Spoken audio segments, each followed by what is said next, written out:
High বন্ধুরা, তোমরা সবাই কেমন আছো? আশা করছি ভালো আছো। আমিও খুব ভালো আছি। Welcome to Bengali blogger channel. Welcome একটা নতুন ভিডিও নিয়ে। কালকে না ফিস্টে গেছিলাম, সেই জন্য রান্নার তালা দেওয়া ছিল। আর আজকে তো রান্না করতেই হবে, না খাওয়া দাওয়া হবে না। তা চলো কি কি রান্না করছি তোমাদের দেখিয়ে দিই। প্রথমেই করছি ভেজ ডাল। ভেজ ডাল বলতে আমার কাছে সিম আর মটরশুঁটি আছে, ওটা দিয়ে আমি মুগের ডাল করব। তেল কড়াইতে নিয়ে নিয়েছি। আমি এইগুলো একবারে কষিয়ে নিয়ে ডালটা চাপিয়ে ফেলবো। কড়াইতে একটু তেল বেশি পড়ে গেছে, আর সেজন্য ভাবলাম একবারে কষিয়ে নিয়ে চাপিয়ে দেবো। দেখো সিম এরম টুকরো টুকরো করে কেটে নিয়েছি, মটরশুঁটিও সারিয়ে নিয়েছি। আর সিমেরও যে বীজ হয় সেটাও কিন্তু খেতে বেশ ভালো লাগে, সেটাও আমি ছাড়িয়ে নিয়েছি। আর এখানে পেঁয়াজ কালি রেডি করে রেখেছি, পেঁয়াজ কালি হবে। আর এই বেগুনটা দিয়ে ভোলা মাছ হবে। তাই চলো বন্ধুরা, গোটা ভিডিওটা স্কিপ না করে দেখতে থাকো, আশা করছি ভালো লাগবে। প্রথমে কড়াইয়ে তেল নিয়ে নিয়েছি, তেলের মধ্যে দিয়ে দেবো আমি সবজিগুলো। সবজি ডাল একসাথে ভাজা ভাজা করে নেবো, দিয়ে কিন্তু আমি ডালটা চাপিয়ে দেবো। চলো,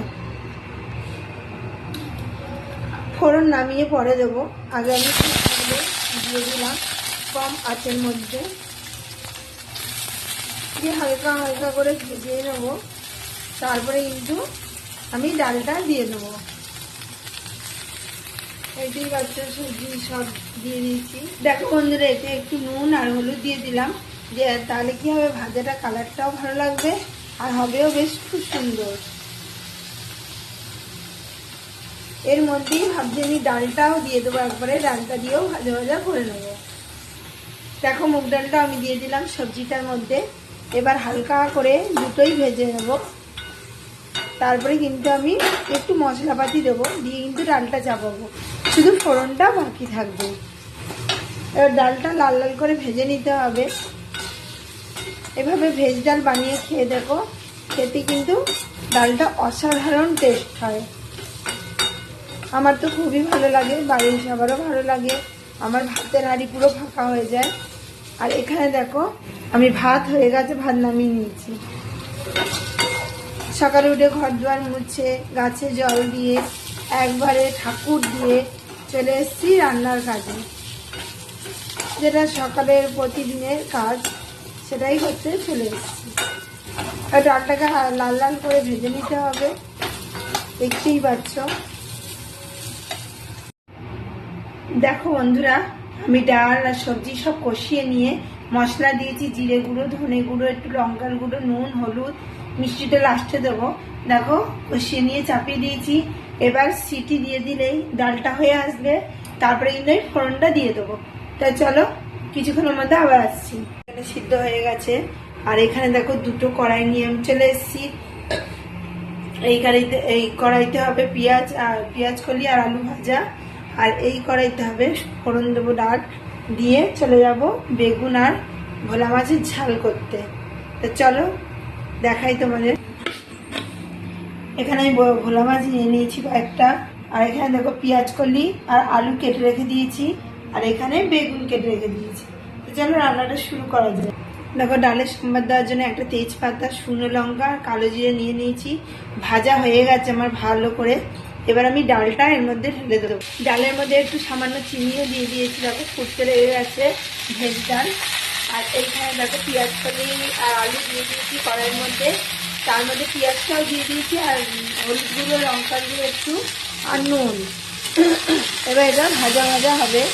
এই দিয়ে ভাজা ভাজা দিয়ে ডাল খেতে কিন্তু খুব ভালো লাগে, সেজন্য ভাবলাম পেঁয়াজ কলিটা ভাজা ভাজা করবো। পেঁয়াজ কলি আমার তরকারি থেকে বেশি ভাজা ভাজাটাই ভালো লাগে, আর যেটা পেঁয়াজ শাক সেটা তরকারি খেতে ভালো লাগে। আর চলো দারুণ একটা গন্ধও বেরিয়ে গেছে সুন্দর।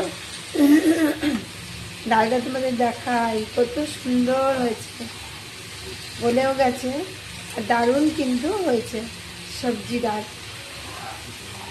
আর একটু ফুটলে ঢেলে রাখবো, ঢেলে রেখে ভোলা মাছের বেগুন দিয়ে ঝালটা চাপিয়ে দেবো।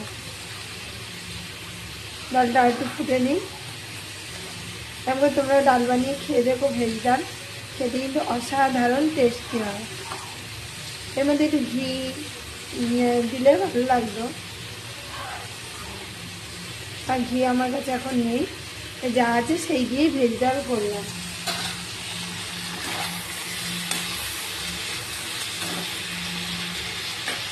ঠিক আছে, দেখতেই পেলে তোমরা। আর এখানে দেখো পেঁয়াজ কালি আর আলু দিয়ে ভাজা ভাজা হচ্ছে। আর পেঁয়াজ কালিগুলো ভাজা ভাজা হয়ে ওঠেনি, ওই জন্য আর লো আছে বসিয়েছি।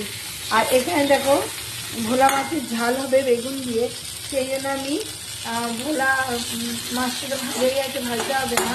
এইখানে আমি বেগুন কালো জিরে ফোড়ন দিয়ে পেঁয়াজ রসুন দিয়ে একটু হালকা করে ভেজে নিচ্ছি। আর এখানে মশলাটাও আমি রেডি করে নিয়েছি।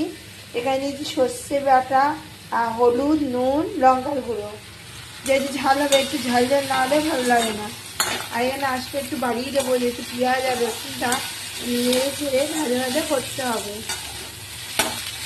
বেগুনগুলো দেখেছি একদমই নরম হয়ে গেছে। আর শুধু পেঁয়াজ রসুনটা ভাজার জন্য অপেক্ষা করছি। ভাজা হয়ে গেলেই মশলাটা আমি দিয়ে দেবো। তাছাড়া দিতে পারো মশলাতে জল নিয়ে মশলাটাগুলো। দেখো বন্ধুরা, এখানে আমার বেগুন আর পেঁয়াজ রসুন ভালো করে ভাজা হয়ে গেছিলো দেখে আমি মশলাটা দিয়ে দিলাম। মশলাটা আগেই বেটে রেখে দিয়েছিলাম, মশলাটা দিয়ে দিয়েছি। দিয়ে ভালো করে নেড়ে চেড়ে কষিয়ে নিতে হবে। যে ঝাল হবে একটু লঙ্কা গুঁড়োটা বেশিই দিলাম, নাহলে পরে খেতে ভালো হবে না। তোমরা জানো যেমন ঝাল অল্প কেউ বেশি যেমন খাও সেরকম দিয়েও রান্না করতে পারো। একটু ঝালটা বেশি ভালো লাগে এইসব ঝাল ঝাল হলে, সেটা একটু দিলাম। দেখো বেগুন কিন্তু ভালো গলে গেছে। আমি আবার একটু জল দিয়ে নিলাম, জল দিয়ে ভালো করে কষিয়ে নেব। পরিমাণ মতো জল দিয়ে তারপরে কিন্তু আমি মাছগুলো দিয়ে দেবো। আর যেহেতু যেহেতু সর্ষে বাটা কাঁচা যদি গন্ধ ছাড়ে, সেটা একটু ভালো করে কষিয়ে নিতে হবে। ভোলা মাছের ঝালে বেগুনটা ভালো করে আমার কষানো হয়ে গেছে। আমি পরিমাণ মতো জলও দিয়ে দিয়েছি। এবার মাছগুলো দিয়ে দেবো, দেওয়ার পর ফুটে উঠে হয়ে যাবে। এই ছোট ছোট ভোলা মাছ কিন্তু খুব ভালো লাগে খেতে। ভোলা মাছ কটা সব আমি দিয়ে দেবো, দিয়ে গিয়ে ফুটতে সময় দিতে হবে। খুব বেশি ঝোলও থাকবে না আর মাখা মাখাও হবে না, সেরকম হলে নামিয়ে নেবো। ঝোলের মধ্যে মাছগুলো দিয়ে ভালো করে আমি করে নেড়ে নিলাম। কটা বাসনে জমেছে, বাসন কটাও মেজে নিতে হবে। আর পেঁয়াজ কালি তো হয়ে গেছে, ঢেলেও রেখে দিয়েছি। দেখো পেঁয়াজ কালি আলু দিয়ে ভাজাও হয়ে গেছে। ডালটা তো আগেই দেখতে পেলে। আর এই মাছের ঝালটা হলেই কিন্তু আমার রান্না কমপ্লিট। তো চলো আবার কিছুক্ষণ পর আসছি। দিয়ে ভোলা মাছের ঝাল আমার হয়ে গেছে। এবার আমি পাত্রটা রেডি করে নিয়েছি, এর মধ্যে ঢেলে নেব। দেখো বন্ধুরা, পাত্রে আমি ঢেলে নিয়েছি। আর ভোলা মাছের বেগুন দিয়ে ঝালটা কেমন হয়েছে অবশ্যই কমেন্টে জানিও। আর আজকে 3টে রেসিপি কেমন হয়েছে সেটাও জানাতে ভুলো না।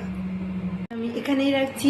আমার ভিডিও যদি ভালো লেগে থাকে অবশ্যই চ্যানেলটা সাবস্ক্রাইব করবেন, লাইক কমেন্ট শেয়ার করতে বলবেন না। কাল আবার নতুন ভিডিও নিয়ে খুব শিখে আসছি। সুস্থ থাকবেন, ভালো থাকবেন, সবাইকে ভালো রাখবেন। বাই।